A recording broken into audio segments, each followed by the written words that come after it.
All right, guys, I feel like this is helpful. So this is how to replace your kickdown cable on a turbo 350 trans. This is a 350 Chevrolet. For instance, this isn't a K5 Blazer.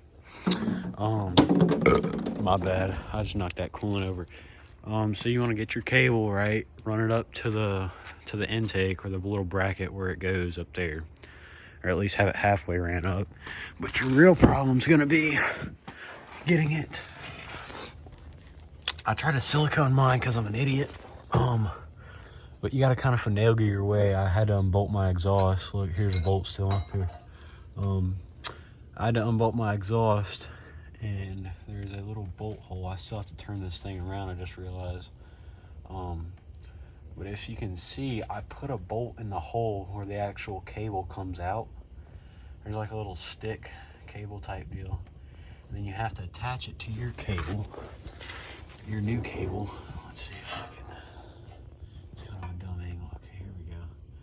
So there's like an eye, and you gotta feed the cable coming out of the transmission through that eye. And it's on like a spring, the cable coming out of the transmission. So I shoved a bolt inside the little thing, inside the hole, so it wouldn't go back in. I suggest you guys do that as well.